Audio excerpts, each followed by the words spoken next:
ब्रह्मसूत्रम। ब्रह्मसूत्र ग्रंथ में page number 151 पर देखिए। आज नया अधिकरण है। इस अधिकरण का नाम है प्राणाधिकरणम। ठीक है जी। कल तक हम लोगों ने चिंतन किया आकाशाधिकरण का, बराबर। और उस आकाशाधिकरण का प्रतिपाद्य विषय था आकाश इति होवाच। इस वाक्य में आया हुआ जो आकाश शब्द है, उस आकाश शब्द का क्या अर्थ है। तो पूर्व पक्ष ने कहा था आकाश शब्द का अर्थ भूताकाश लेना ही उचित है, किंतु बहुत सारे हेतु देकर सिद्धांतियों ने सिद्ध कर दिया कि आकाश शब्द का अर्थ भूताकाश नहीं ले सकते, अपितु आकाश शब्द का अर्थ ब्रह्म है, परमात्मा अर्थात परमेश्वर ही है। हो गया। उसी प्रकार अब ये प्राणाधिकरण है। इस अधिकरण का भी विचारणीय विषय वाक्य है कतमा सा देवता इति प्राण इति होवाच। तो प्राण इति होवाच यह जो वाक्य है, इस वाक्य में आया हुआ पद प्राण, उस प्राण शब्द का क्या अर्थ है। तो पूर्व पक्षी कहेंगे प्राण शब्द का अर्थ है वायु का विकार विशेष, जिसको हम 5 प्राण बोलते हैं, वही लेना चाहिए। और सिद्धांती कहेंगे कि नहीं, प्राण शब्द का अर्थ जो कि वायु का विकार है, 5 प्रकार का प्राण हम लोग जिसको बोलते हैं प्राण अपान आदि, उनको नहीं ले सकते, अपितु प्राण शब्द का अर्थ ब्रह्म अर्थात परमेश्वर ही है। इस बात को सिद्ध करना है इस अधिकरण में, और एक ही सूत्र का यह अधिकरण है। ठीक है।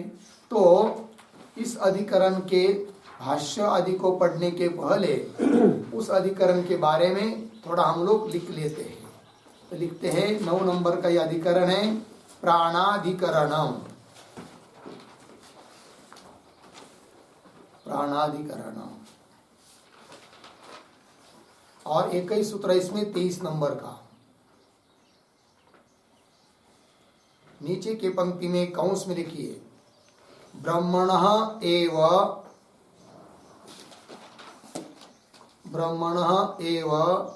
प्राण शब्द वाच्यत्वाधिकरणम। प्राण शब्द वाच्यत्वाधिकरणम।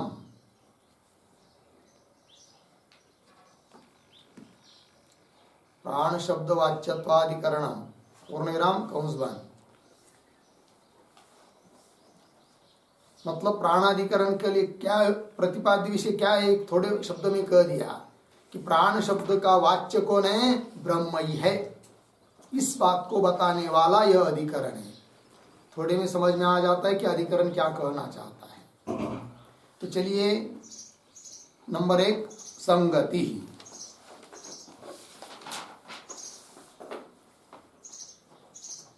संगति बराबर पूर्वाधिकरणेन सह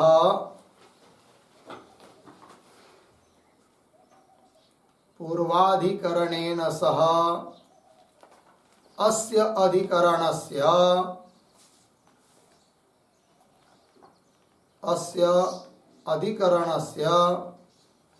अतिदेश संगति अस्ति। अतिदेश संगति अस्ति। पूर्णविराम। पूर्वस्य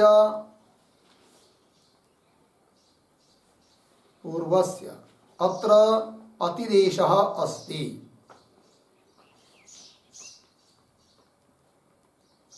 पूर्वस्य अत्र अतिदेशः अस्ति। पूर्णविराम।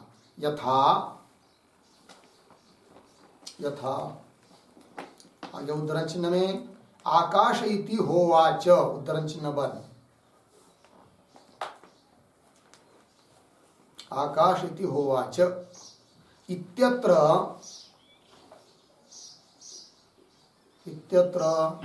आकाश शब्दः आकाश शब्द ब्रह्म परकः अस्ति। ब्रह्म परकः अस्ति। तथा तथा पूर्व सूत्र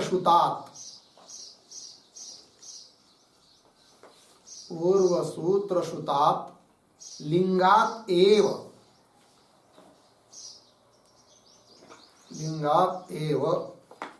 आगे उद्धरण चिन्ह में प्राण इति होवाच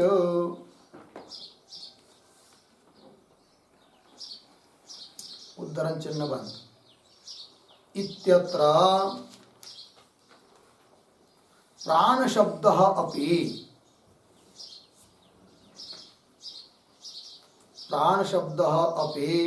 ब्रह्मपरकः अस्ति।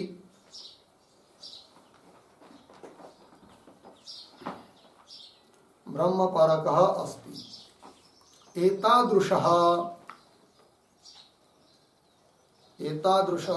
अतिदेशः अत्र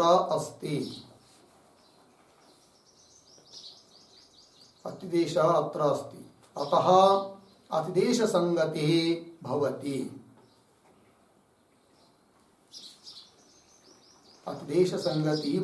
पूर्ण विराम।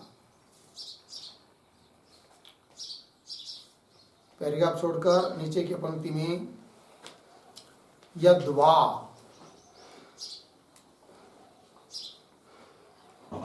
पूर्वाधिकरणेन सह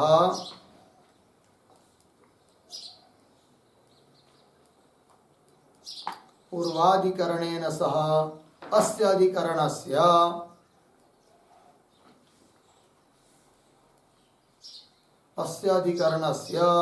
प्रत्युदाहरण संगति अस्ति।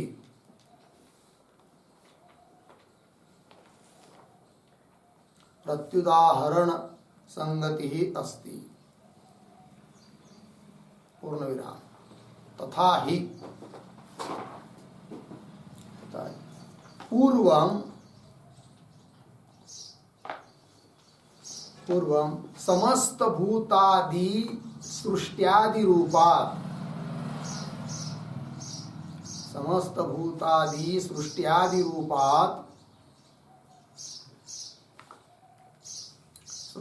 रूपात् अव्यभिचरित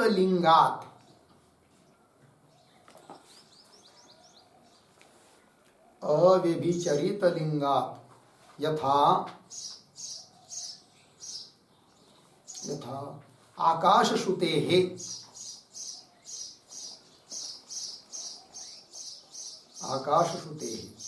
कंस में लिखिए आकाश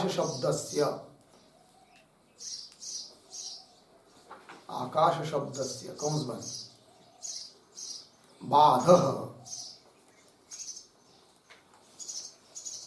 बाधः बराबर आकाश शब्दस्य अर्थः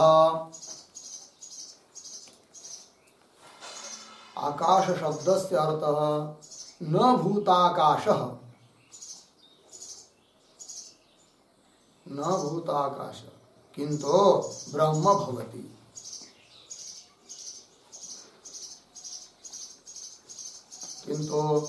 भवति। पूर्ण विराम। तथा अत्र उद्धरण चिन्ह प्राण इति होवाच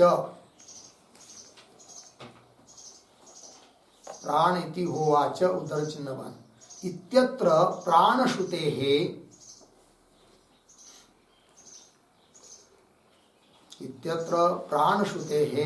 कंस में लिखिए प्राण शब्दस्य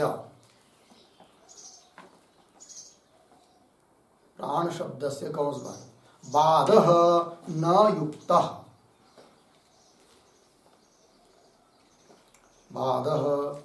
युक्तः पूर्ण विराम। प्राण शब्दस्य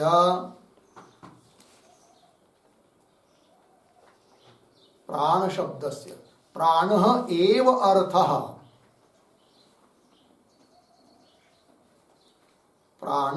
एव अर्थः ग्रहीतुं शक्यते। ग्रहीतुं शक्यते। अर्धेरा इति आशयेन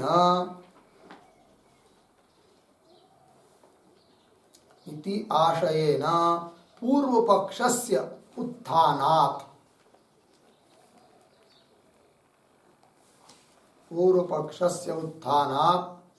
प्रत्युदाहरण संगति अस्ति।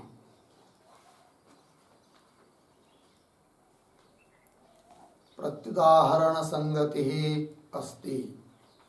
पूर्णविराम।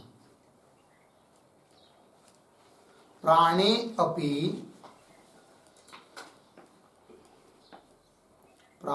अपि संवेशनादिलिंगस्य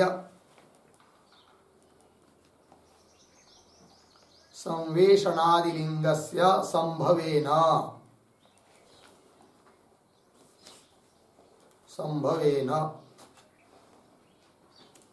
अर्धविराम ब्रह्मणि संवेशनादिलिंगस्य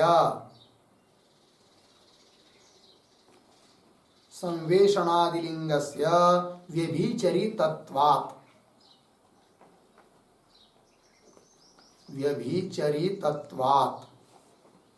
प्राणश्रुतेः न बाधः अस्ति।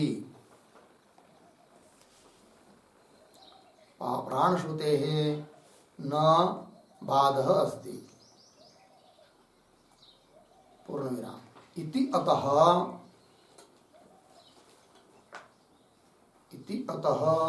पूर्वाधिकरणेन सह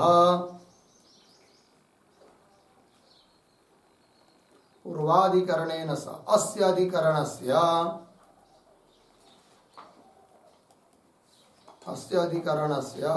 प्रत्युदाहरण संगति अस्ति।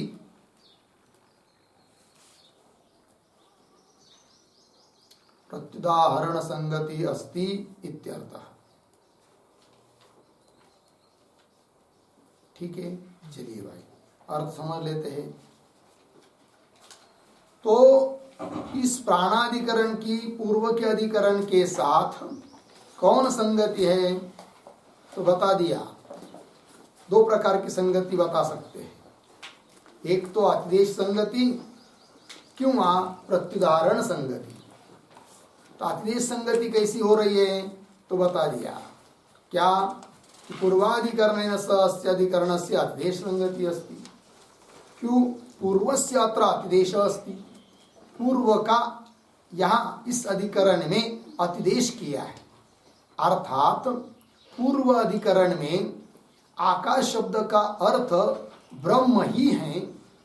इस बात को सिद्ध करने के लिए जो हेतु दिए, जो युक्तियां दी, उन्हीं युक्तियों के द्वारा, उन्हीं हेतुओं के द्वारा इस अधिकरण में भी प्राण शब्द का अर्थ ब्रह्म है, इस बात की सिद्धि हो जाती है। अतः अन्यत्र श्रुतस्य अन्यत्र संबंध अतिदेश, अन्य जगह बताए हुए लिंग हेतु उनको इधर भी संबंध करा दिया, इसलिए अतिदेश किया। अतः पूर्व अधिकरण के साथ इस अधिकरण की संगति बन जाती है। कौन? अतिदेश संगति। तो वही लिख रहे, यथा आकाश इति होवाच इत्यत्र पूर्वाधिकरण में आकाश शब्द ब्रह्म पर का अस्ति, आकाश शब्द का अर्थ ब्रह्म है। तथा पूर्व सूत्र श्रुतात् लिंगात्, पूर्व सूत्र में सुने हुए लिंग से, हेतुओं से ही यहाँ इस अधिकरण में, मतलब प्राणेति होवाच इत्यत्र, यहाँ पर भी प्राण शब्द का अर्थ ब्रह्म सिद्ध हो जाता है उन्हीं हेतुओं के द्वारा, है कि नहीं? तो प्राण शब्द अपनी ब्रह्म परक अस्ति, इस प्रकार का क्या हुआ? अतिदेश हुआ, है कि नहीं? एतादृश अतिदेश अत्र अस्ति। इसलिए पूर्व अधिकरण के साथ इस अधिकरण की संगति है। कौन? अतिदेश संगति। एक बात हो गई। क्यों? यद्वा अथवा प्रत्युदाहरण संगति भी मान सकते हैं। वो कैसे? वो दे रहे, देखिए, यद्वा पूर्वाधिकरणेन सह अस्य अधिकरणस्य प्रत्युदाहरण संगति अस्ति। कैसे? तथा इसे स्पष्ट कर रहे हैं। तो पूर्व मतलब पूर्व अधिकरण में समस्त भूतादि, भूत आकाश वायु अग्नि जल आदि सब भूत, उनकी सृष्टि आदि, सृष्टि लय और क्या? सृष्टि, उत्पत्ति, स्थिति और लय आदि सब।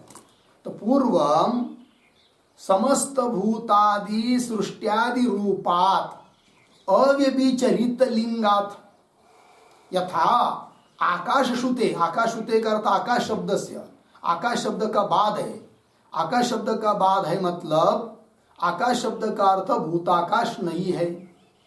क्यों? कि समस्त भूतादि सृष्ट्यादि रूपात अव्यभिचरित लिंगात, ठीक है ना।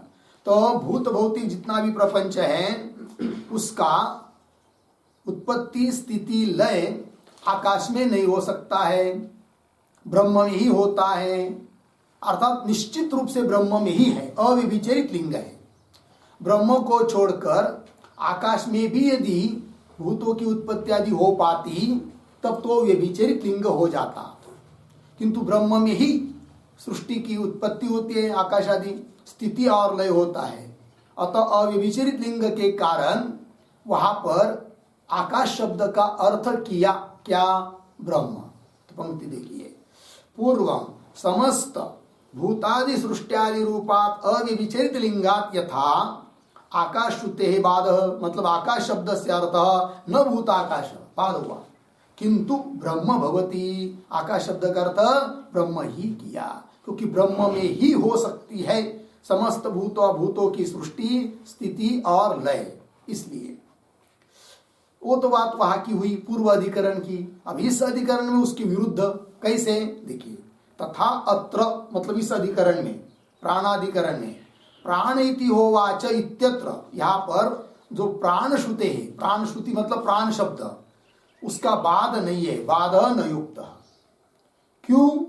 तो प्राण शब्द से प्राण एव अर्थ ग्रहीतुम शक्यते, प्राण शब्द का अर्थ यदि प्राण नहीं ले पाते तब तो कह सकते थे क्या?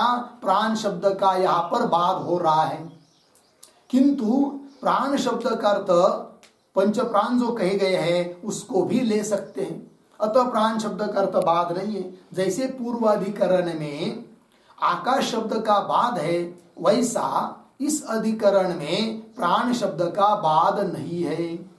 प्राण शब्द का अर्थ पंच प्राण भी ले सकते हैं, किंतु कौन कर रहा है? पूर्व पक्षी के अनुसार। इसलिए पूर्व पक्षी का उत्थान हो रहा है इस बात को लेकर। पंक्ति देखिए, प्राण शब्द से प्राण एव अर्थ ग्रहीतुम शक्यते, प्राण भी ले सकते हैं, क्योंकि प्राण में भी होता है क्या? लयादिक, भूतों की लय आदि। ध्यान दीजिए, जैसे पूर्व अधिकरण में आकाशादि भूत उनका लय ब्रह्म में ही होता है, आकाश में नहीं, अतः आकाश शब्द का बाद है। वैसा यहां पर प्राण शब्द का अर्थ जो प्राण है, पंच प्राण, उसमें यदि लयादिक भूतों के न हो पाते तब तो यहां पर भी प्राण शब्द के अर्थ का बाद होता, किंतु प्राण शब्द का अर्थ जो पंच प्राण है उसमें भूतों के लयादिक हो सकते हैं, अतः प्राण शब्द का जो अर्थ है पंच प्राण उसका बाद नहीं है। तो उसकी विरुद्ध बात हुई कि नहीं? जैसे आकाश शब्द का उधर बाद है, इधर प्राण शब्द का बाद नहीं है, अतः ये संगति बन गई कौन? प्रत्युदाहरण संगति, विरोधी उदाहरण उसका मतलब है। तो प्राण शब्द से प्राण एव अर्थ ग्रहीतुम शक्यते इति आशयेन, ऐसा अभिप्राय मन में पकड़कर पूर्व पक्ष से उत्थान, पूर्व पक्ष का उत्थान हुआ है, अर्थात पूर्व पक्षी ने अपनी बात रखी है, इसलिए पूर्व अधिकरण के साथ इस अधिकरण की संगति बन जाती है कौन? प्रत्युदाहरण संगति।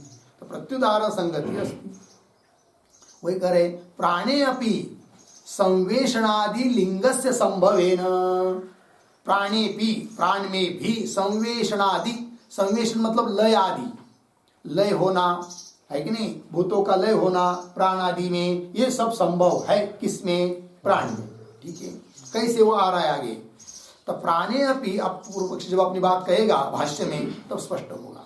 प्राणे अपि संवेशनादि लिंगस्य संभवेन ब्रह्मणि संवेशनादि लिंग से व्यभिचरितत्वा, ब्रह्म में ही भूतादि का लय होता है, अन्य में नहीं, ऐसा यदि निश्चय होता, अविविचरित बात होती, तब तो यहां पर भी प्राण शब्द का अर्थ का बाद होता, किंतु जैसे ब्रह्म में भूतादि के लय होते हैं उस प्रकार प्राण में भी होते हैं।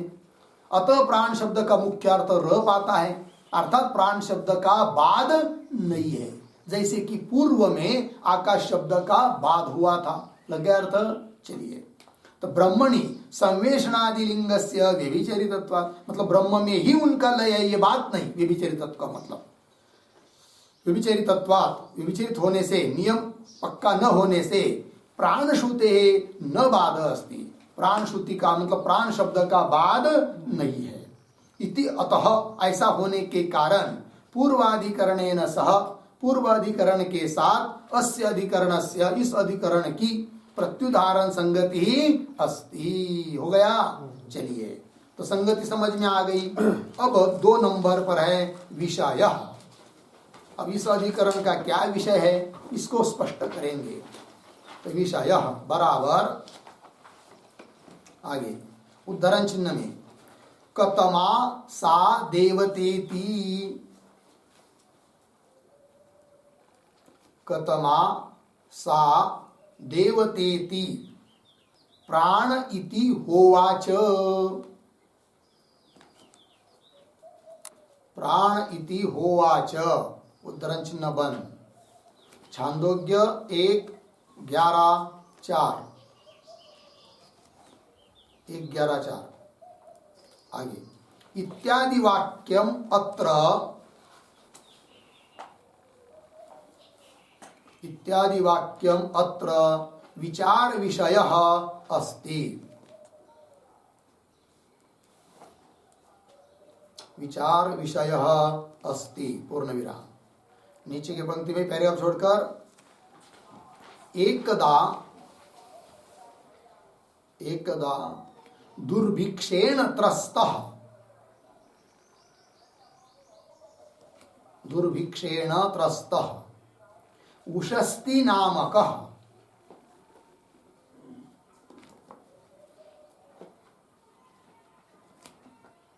उषस्ति नामकः चक्रस्य पुत्रः चाक्रायणः,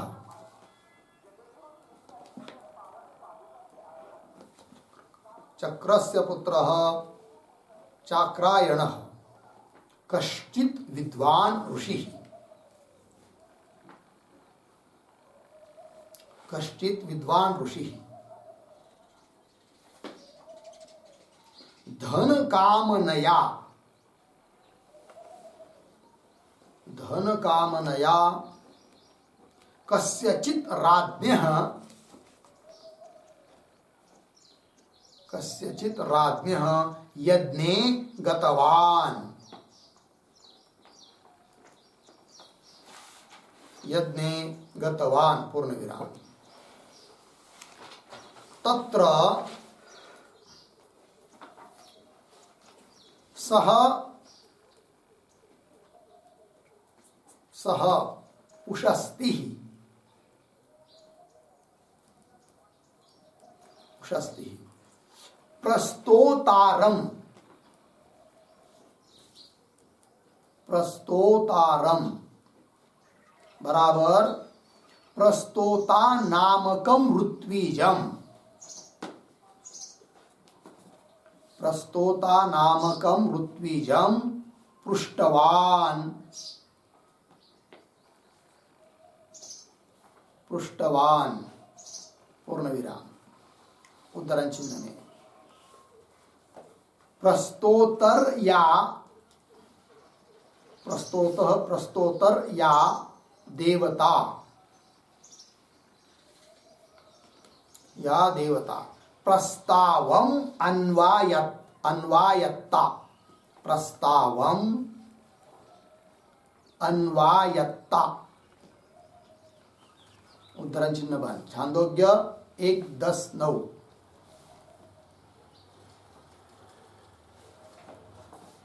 हुआ बराबर, बराबर हे प्रस्तोतः, हे प्रस्तोतः या देवता प्रस्तावे,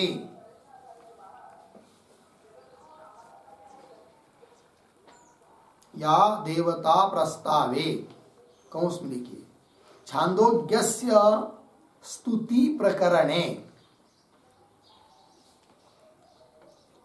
छांदोग्यस्य स्तुति प्रकरणे, कंस बंद, आगे अन्वायत्ता, अन्वायत्ता बराबर अनुगता भवति,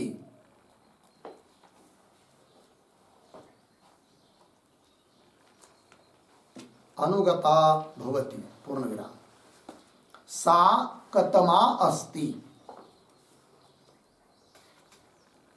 सा कतमा अस्ति प्रश्न चिन्ह, बराबर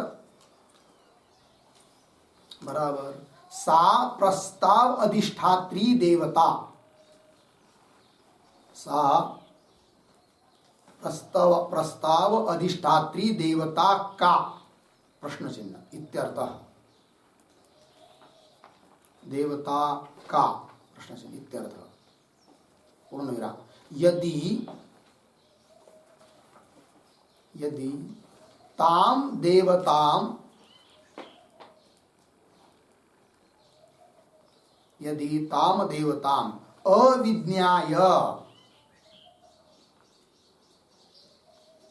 अविज्ञाय मम विदुषः निकटे, मम विदुषः निकटे प्रस्तवनं करिष्यसि, प्रस्तवनं करिष्यसि, तर्हि तव मस्तकं पतिष्यति इति, मस्तकं पतिष्यति इति पूर्ण विराम, एवं उद्गाता नामकम, उद्गाता नामकम तथा प्रतिहर्ता नामकम, प्रतिहर्ता नामकम ऋत्विजम अपि, ऋत्विजम अपि सह पृष्टवान्, सह पृष्टवान् पूर्ण विराम, तदा तदा भयग्रस्तेन,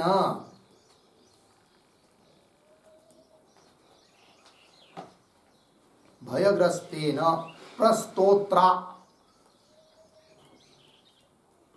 प्रस्तोत्रा उषस्तिः पृष्टे सति, उषस्तिः पृष्टे सति अर्धविराम, उषस्तिः उत्तरं ददौ, उषस्तिः उत्तरं ददौ पूर्ण विराम, तत्रत्यम् एतत् वाक्यम्, तत्रत्यम् एतत् वाक्यम् उद्धरण चिन्ह में प्राणो इति होवाच, प्राणो इति होवाच उद्धरण चिन्ह बंद इत्यादि,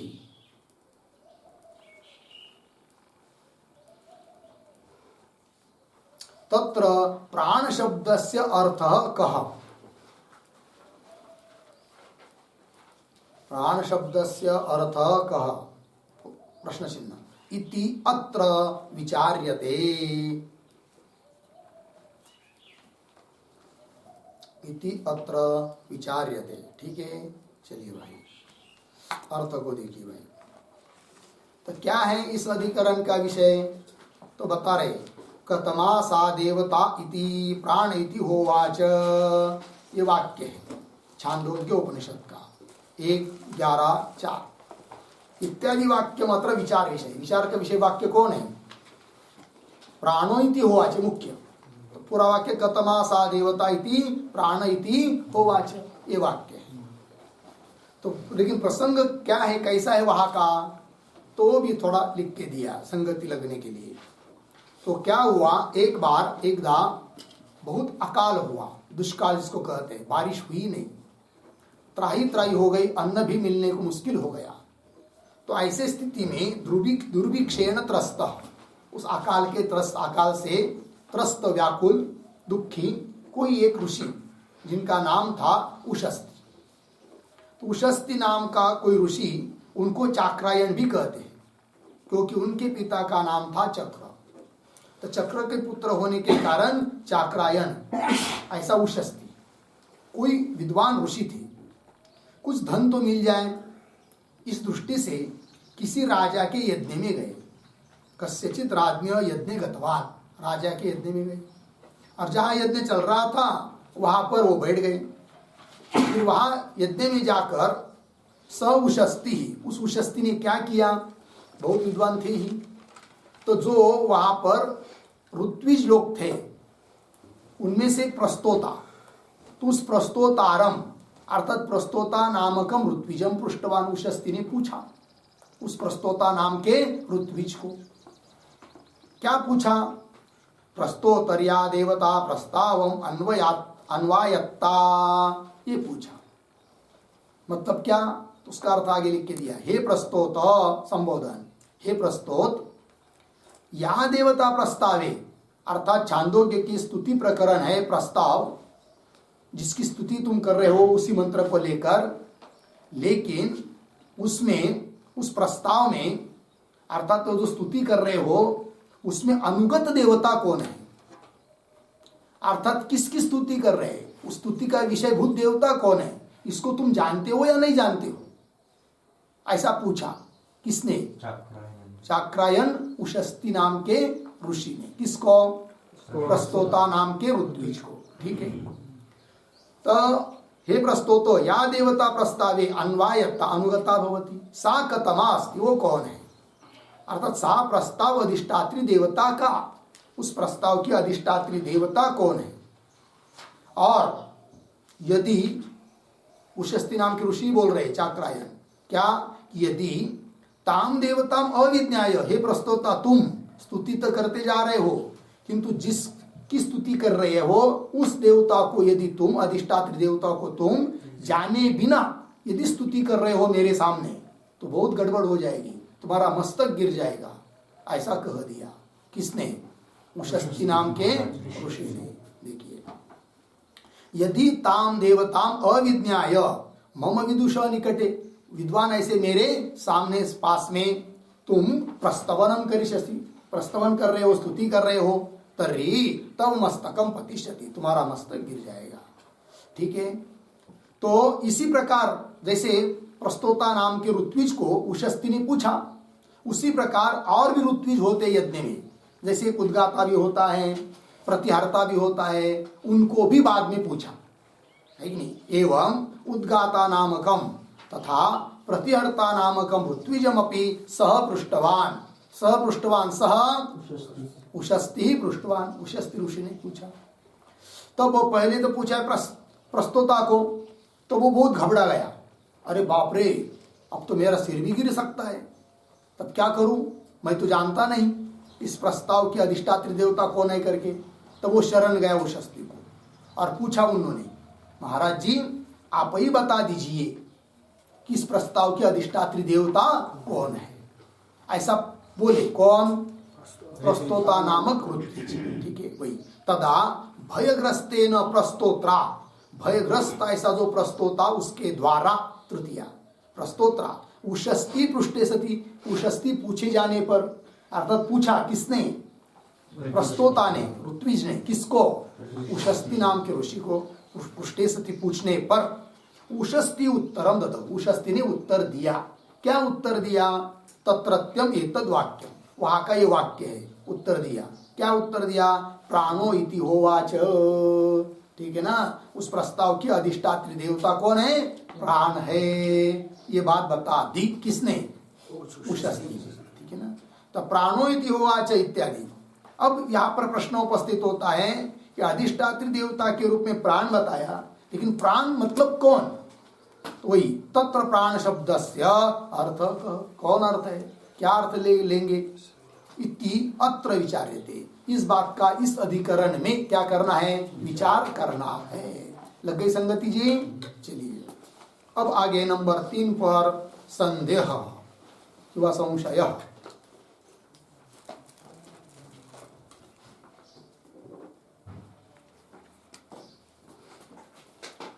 उद्धरण चिन्ह में कतमा सा देवतेति,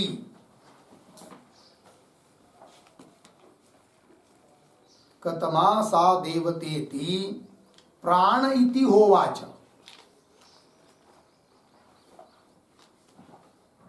प्राण इति होवाच उद्धरण चिन्ह बंद। छांदोग्य 1:4-11 1:11-4 1:11-4 आगे इत्यस्मिन् वाक्ये, इत्यस्मिन् वाक्ये प्राण शब्देन, प्राण शब्देन ब्रह्म उपदिश्यते, ब्रह्म उपदिश्यते उत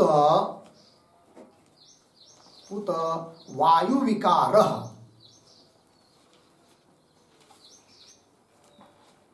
वायु विकारः बराबर मुख बिलांतरवर्ती वायु, मुख बिलांतरवर्ती वायु, मुख बिलांतरवर्ती वायु इति संशयः भवति।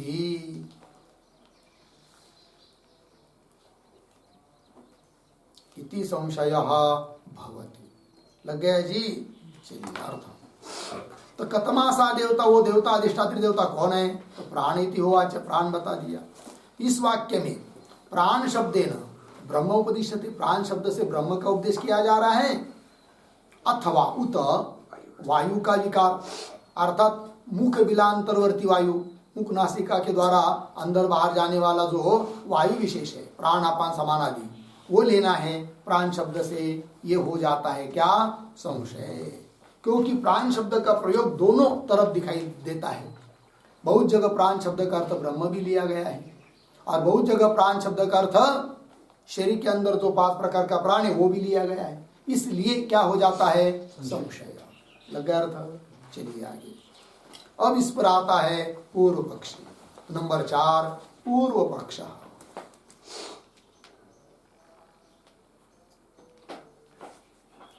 पूर्व पक्ष बराबर तत्र प्राण शब्देन,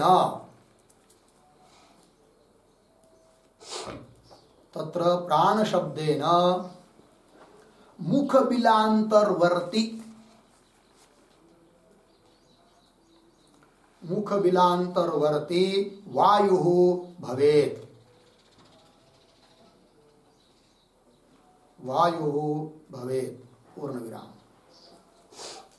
सर्वभूतलयस्य, सर्वभूतलयस्य तत्र तत्र सुसंपादत्वात्, सुसंपादत्वात् पूर्ण विराम। आगे सुषुप्ति काले, सुषुप्ति काले सर्वभूत साराणाम, सर्वभूत साराणाम इंद्रियाणाम, इंद्रियाणाम प्राणवायौ प्रविलयात्, प्राणवायौ प्रविलयात्। प्राण शब्देन, प्राण शब्देन वायु विकारः एव, वायु विकारः एव ग्राह्यः इति पूर्व पक्षः। एव ग्राह्यः इति पूर्व पक्षः। ठीक, देखो भाई, तो पूर्व पक्षी कह रहा है कि प्राण शब्द से, प्राण इति होवाच इस श्रुति में आया हुआ जो प्राण शब्द है उसका अर्थ कर लो क्या, मुख बिलांतरवर्ती वायु, वायु विकार अर्थात प्राणापान समान जिसको हम कहते हैं कि नहीं, वही अर्थ ले लो किसका, प्राण शब्द का। कौन कह रहा है, पूर्व पक्षी। तो प्राण शब्देन मुख बिलांतरवर्ती वायु भवे। क्यों कि सर्वभूतलयस्य तत्र सुसंपादत्वा, सभी भूतों का लय प्राण में हो सकता है, इसलिए प्राण शब्द का अर्थ प्राण ही ले लो। तो बोलेंगे सभी भूतों का, आकाश वायु अग्नि जल पृथ्वी, इतने बड़े बड़े पंचमहाभूत है और उनका लय प्राण में कैसा हो पाएगा। तब कह रहा है वो क्या, देखो भाई हर एक आदमी सोता है कि नहीं समय पर, तो सुषुप्ति काल में इंद्रिया अपना अपना कार्य करती है क्या, नहीं करती है। इसका मतलब इंद्रिय कहा जाती है, लीन हो जाती है, लय हो जाता है उन इंद्रियों का। कहा, प्राण में, क्योंकि प्राण उस समय जगता है तो प्राण में लय होता है। और वो इंद्रिय क्या चीज है, सभी भूतों का सार है। कौन, इंद्रिय। इंद्रियों का लय हो जाना ही मतलब सभी भूतों का लय हो जाना है। अर्थात सभी भूतों का लय हो गया कि नहीं इंद्रियों के रूप में, किसमें, प्राण में। अतः प्राण शब्द का अर्थ प्राण ही लेना उचित है, सभी भूतों का लय उसमें हो सकता है। इस प्रकार से ये कह रहा है पूर्व पक्षी। सर्वभूतलयस्य तत्र सुसंपादत्वात्, कैसे स्पष्ट कर रहे, सुषुप्ति काले सर्वभूत साराणाम इंद्रियाणाम, सभी भूतों का सारभूत क्या है, इंद्रिय। इंद्रियाणाम, इंद्रियों का प्राणवायु प्रविलया, प्राणवायु में उनका लय हो जाता है। इसलिए प्राण शब्देन वायु विकार एव ग्राह्य, इसलिए प्राण शब्द से क्या लेना है जी, वायु का विकार, प्राणापान समान उदान व्यान, ये सब है ना, वही लेना चाहिए। ऐसा बोला किसने, पूर्व पक्षी ने। लगा इतना। अब आगे चलिए, 5 नंबर सिद्धांत।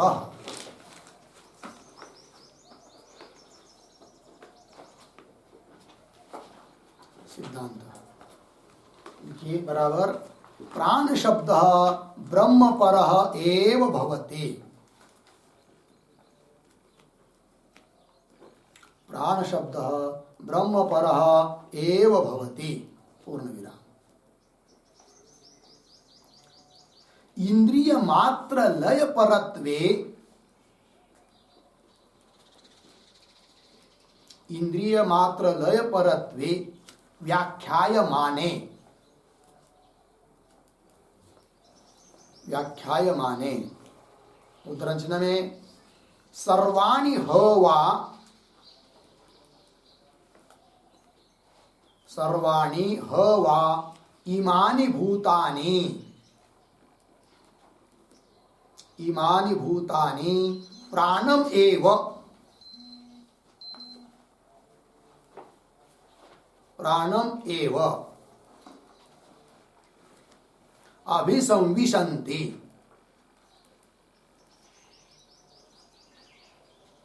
अभिसंविशन्ति उत्तर चिन्ह बन। अत्रत्यः, अत्रत्यः सर्वशब्दः संकुचितः स्यात्,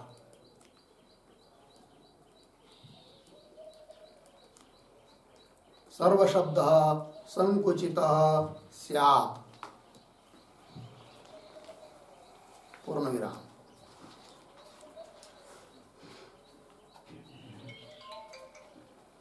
लिखा, हाँ, अत्रत्य सर्वशब्द संकुचितः स्यात्, पूर्ण विराम। आगे, आकाश शब्दवत्,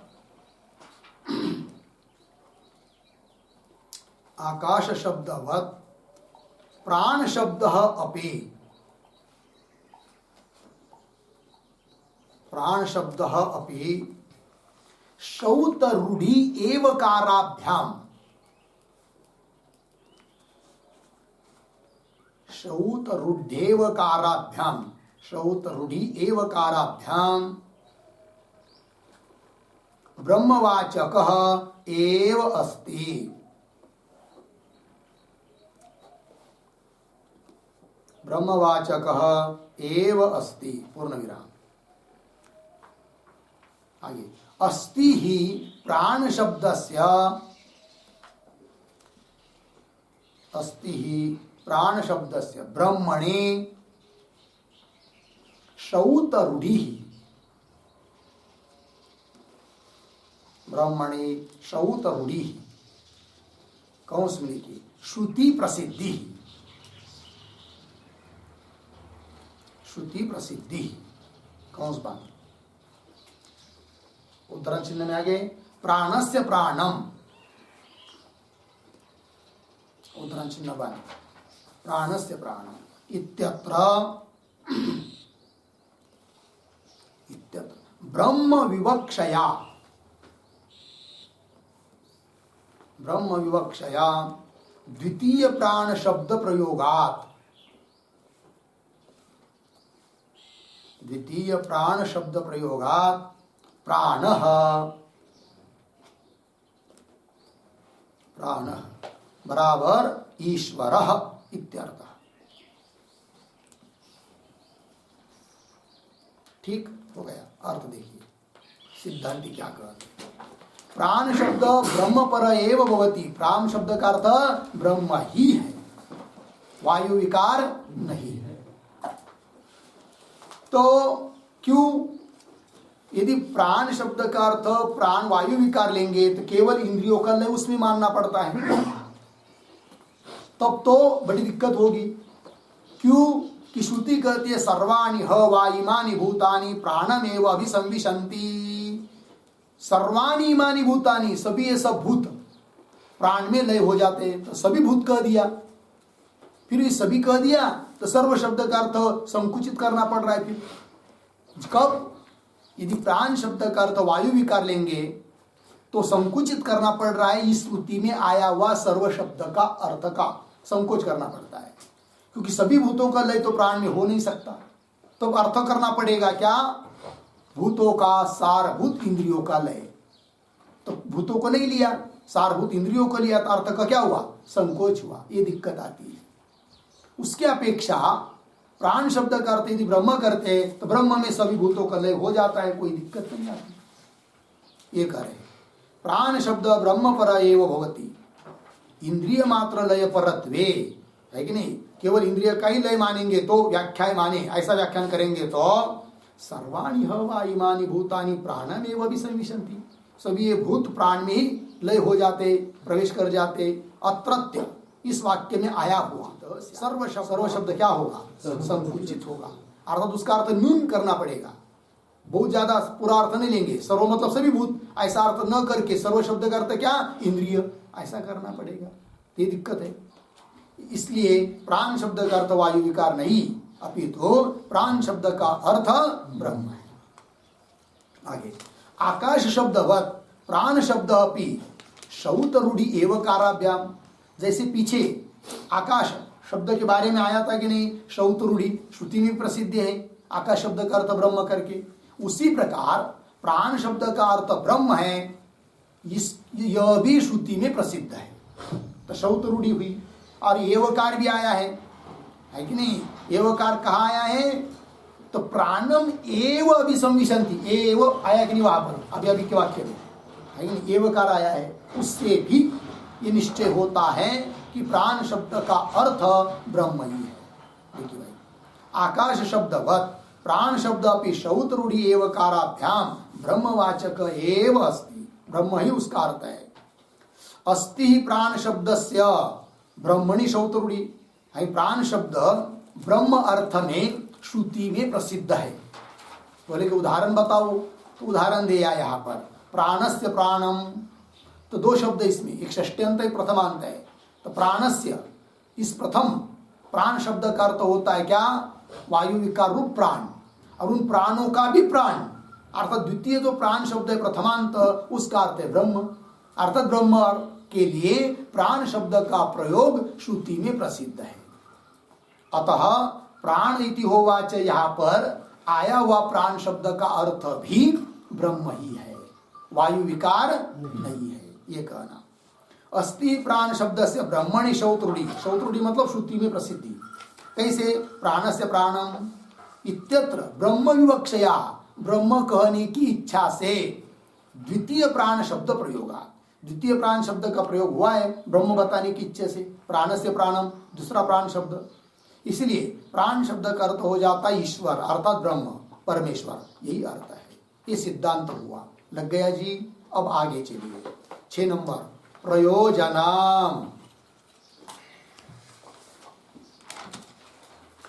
प्रयोजनम बराबर लिखिए पूर्व पक्षे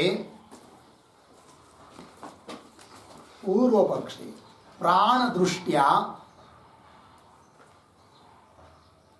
दृष्टिया प्रस्तावोपासनम फलम।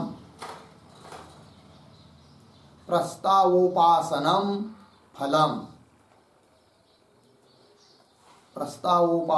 फलम अर्धविराम सिद्धांते च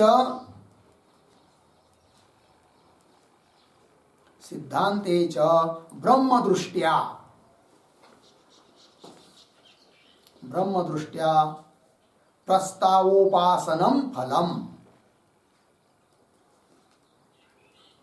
प्रस्तावोपासनम फलम भवति इति।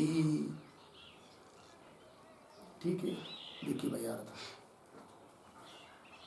तो पूर्व पक्षी के दृष्टि से तो प्राण शब्द का अर्थ क्या है? वायु विकार प्राण है। अतः तो पूर्व पक्षे प्राण दृष्टि से प्रस्ताव उपासना हो जाती है कि नहीं? प्रस्ताव जो प्रकरण है स्तुति प्रकरण, वो करेंगे स्तुति, पढ़ेंगे उसको, तो क्या तो प्राण की उपासना हम कर रहे हैं, ये सिद्ध हो जाएगा फल। किसके लिए? पूर्व पक्ष में। और सिद्धांति के अनुसार प्राण शब्द का अर्थ क्या है? ब्रह्म। तो प्रस्ताव उपासना कर रहे हैं, तो किस दृष्टि से? ब्रह्म की उपासना हम कर रहे हैं, इस दृष्टि से ब्रह्म प्रस्ताव की उपासना हो जाएगी, ये फल हो जाता है सिद्धांत में। तो सिद्धांते च ब्रह्म दृष्टि से प्रस्ताव उपासना बन जाती है, यह फल है प्राण शब्द का अर्थ ब्रह्म करने पर। हो गया जी, ये हुआ भाई इस अधिकरण के बारे में इन सभी बातों की जानकारी। अब उस अधिकरण का सार बताने के लिए वैयासिक न्यायमाला ग्रंथ के अनुसार जो 2 श्लोक दिए जाते हैं, उन 2 श्लोकों को पढ़ते हम लोग इस अधिकरण के 2 श्लोक। आपके पुस्तक में पेज नंबर 151 पर है, मिला जी, सूत्र के नीचे। तो श्लोक को पढ़ते हैं। मुखस्तो वायुरीशो वा प्राण प्रस्ताव देवता वायुर्भवेत् तत्र सुप्तौ भूतसारेन्द्रियक्षया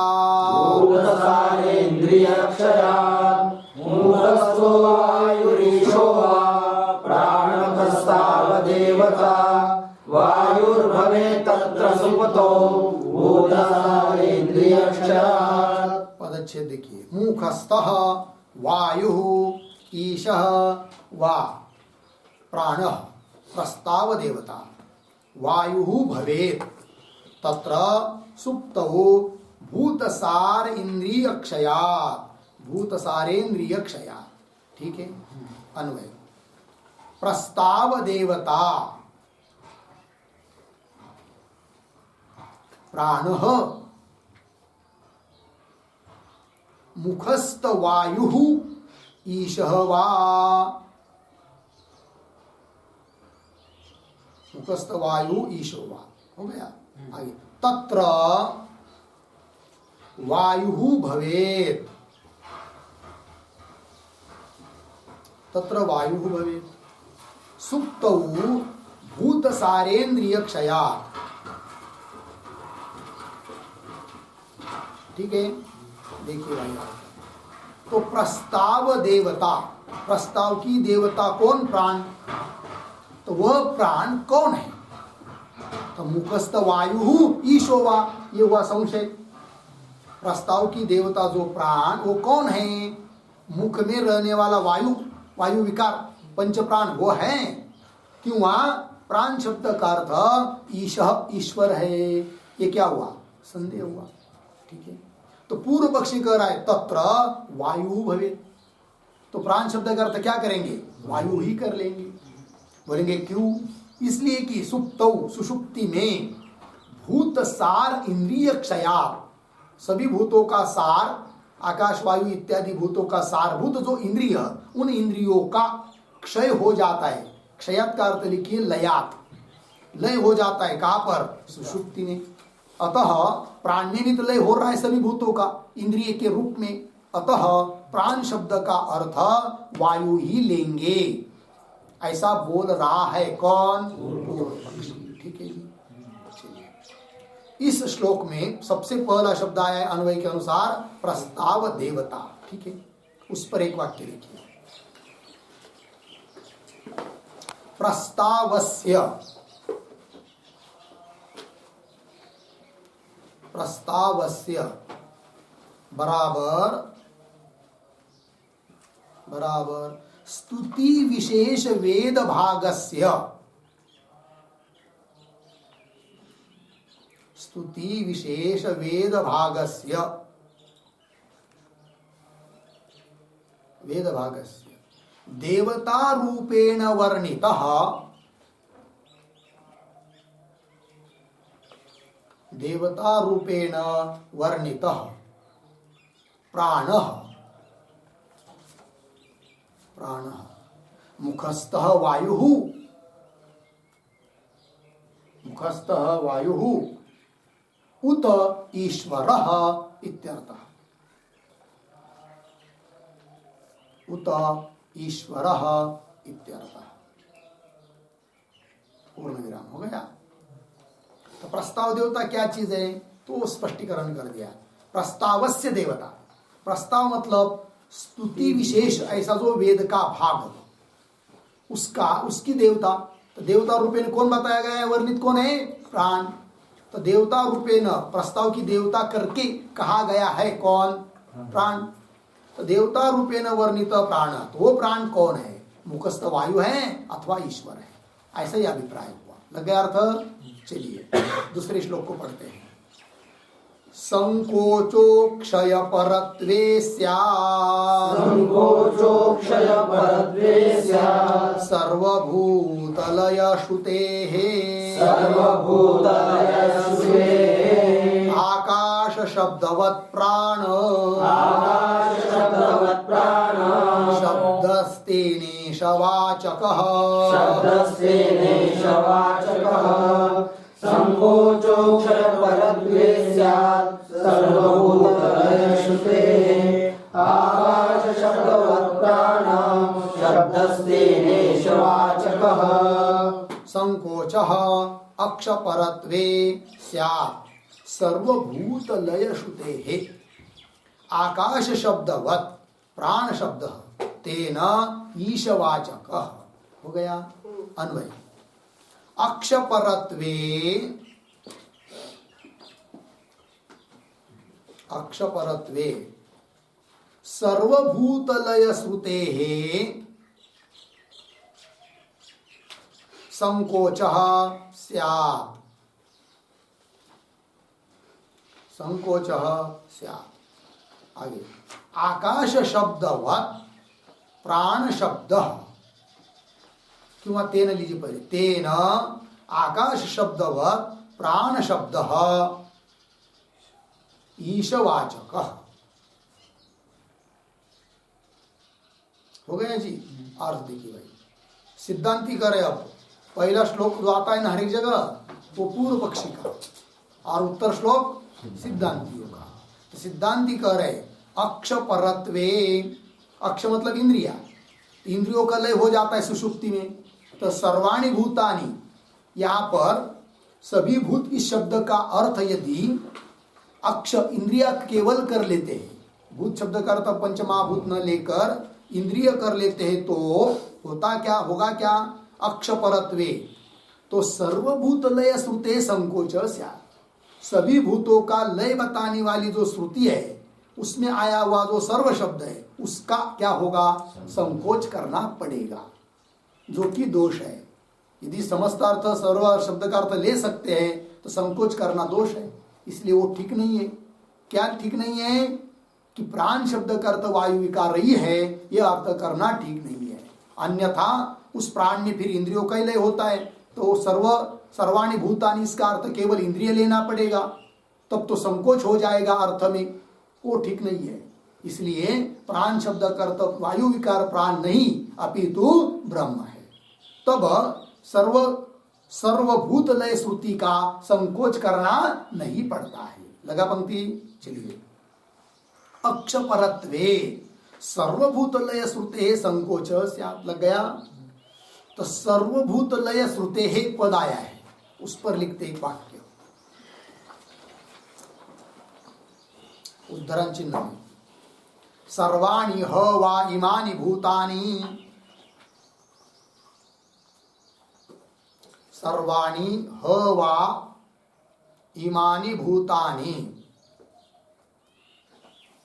इमानि भूतानि प्राणम एव, प्राणम एव अभिसंविशन्ति, अभिसंविशन्ति उद्धरण चिन्ह बन, इत्यादि सर्वलय श्रुते है, इत्यादि सर्वलय श्रुते है अक्षपरत्वे, अक्षपरत्वे बराबर इंद्रिय लय परत्वे, इंद्रिय लय परत्वे संकोच, संकोच बराबर अर्थ संकोच भवति, अर्थ संकोच भवति बराबर अल्पार्थ भवति इत्यर्थः,